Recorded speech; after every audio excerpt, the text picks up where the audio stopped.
One day, I found my young daughter on the bathroom floor with a box of Band-Aids.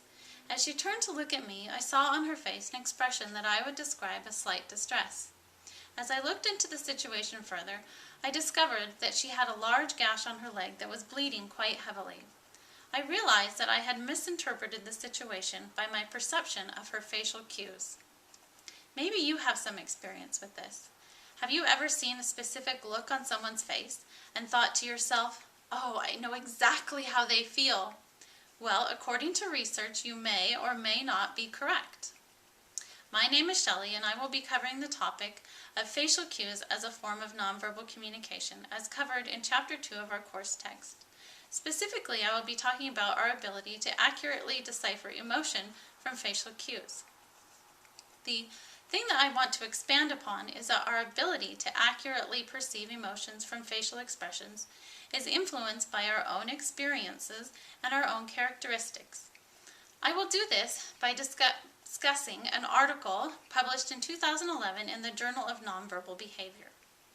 I will talk about the research in this article and the results and how I can apply this into my own interpersonal relationships.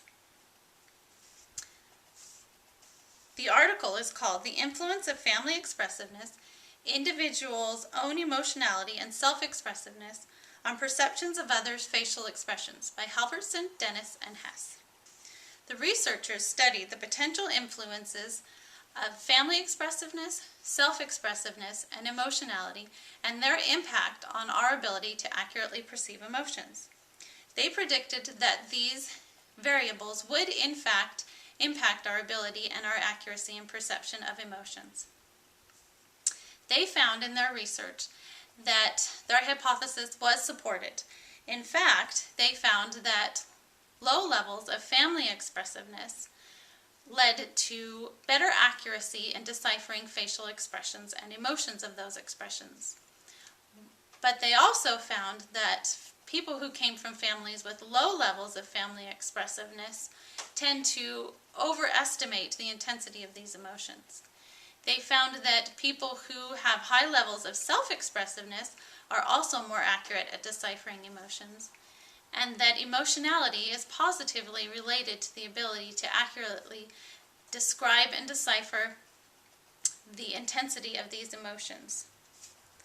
So a person who is naturally self-expressive comes from a family with low levels of family expressiveness and has an average emotionality would probably be most likely accurate in deciphering emotions from facial expressions.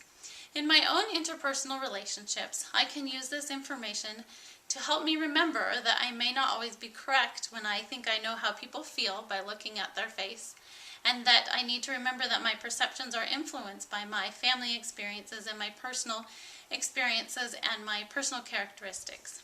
Specifically, in my relationship with my husband, I need to be careful that I don't assume that I know how he feels by the look on his face, and that I ask for more information in discovering how he really truly feels. Learning this information has already impacted how quickly I judge situations based on facial expressions.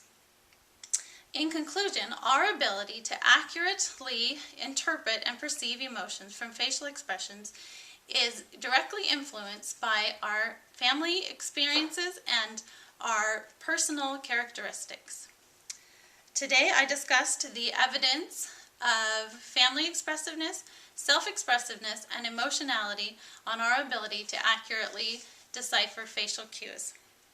I hope that you can find this information helpful in your own interpersonal relationships, and that you can remember that your perceptions are swayed by your experiences and characteristics as you attempt to communicate and understand others. Thank you.